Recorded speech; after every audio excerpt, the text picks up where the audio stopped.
Salam jumpa, berikut ini kita akan membahas mengapa orang menentang perubahan.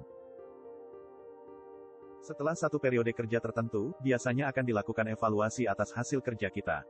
Untuk hasil yang kurang baik tentunya perlu dilakukan perubahan, mungkin pada cara kerja atau cara evaluasinya. Tidak semua orang menyukai perubahan. Selanjutnya kita akan membahas beberapa alasan mengapa mereka tidak menyukai perubahan, dan tips mengenai apa yang sebaiknya kita lakukan. Seseorang mungkin tidak menyukai perubahan karena dia merasa tidak diikut-sertakan dalam penyusunan gagasan perubahan tersebut. Dalam hal ini, disarankan untuk mengajak dia berdiskusi empat mata, dan cobalah menggali pendapatnya agar ide-ide penunjang untuk perubahan bisa muncul dari dirinya.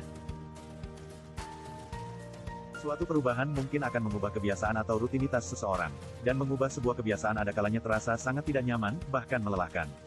Dalam hal ini disarankan agar sebelum tindakan perubahan dilakukan, sosialisasi dan diskusi mengenai perubahan perlu dilakukan terus-menerus. Dan Anda perlu membimbing di setiap tahap sampai orang tersebut mulai terbiasa. Sebagian orang menolak perubahan karena khawatir akan adanya ketidakpastian.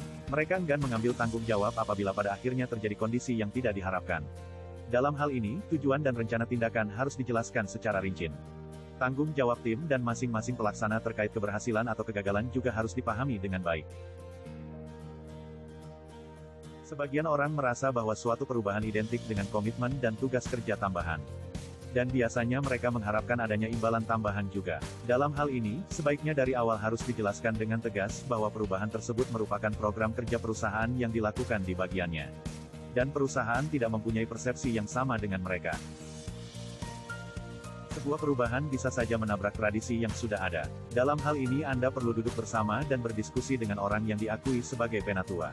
Bisa saja solusinya adalah dengan cara kompromi agar disepakati tetap dilakukan perubahan tanpa mengorbankan aktivitas tradisi utamanya. Seseorang bisa saja menolak suatu perubahan karena dia tidak menghargai atau menyukai pemimpin yang ditugaskan untuk mengkoordinasikan dan mengontrol proses perubahan tersebut. Orang yang tidak menghargai atasannya, seringkali tidak bisa memandang sesuatu hal secara objektif. Dalam hal ini, Anda perlu mencoba melakukan pendekatan dengan cara berdiskusi empat mata dengan orang tersebut. Kemungkinan alasan penolakan yang berikutnya adalah ketika seseorang yang terlibat di dalam suatu rencana perubahan, merasa lebih berpengalaman di bidang pekerjaannya, sehingga dia merasa pemikirannya adalah paling benar. Kondisi itu akan menyebabkan dia meremehkan setiap pendapat orang lain terkait bidang kerjanya, termasuk juga pendapat pimpinannya. Dalam hal ini, orang tersebut perlu diajak diskusi empat mata, diajak ikut menyusun rencana pelaksanaan dan berperan aktif untuk tindakan di lapangan dan perbaikan gangguan yang mungkin terjadi. Demikian kita sudah membahas mengenai apa alasan seseorang menolak suatu perubahan. Dan juga sudah disertai saran praktis untuk mengantisipasinya. Silakan mencoba mengevaluasi di tempat kerja Anda dan apabila memungkinkan dapat mencoba mempraktekkan tips praktis penanganannya. Salam semangat!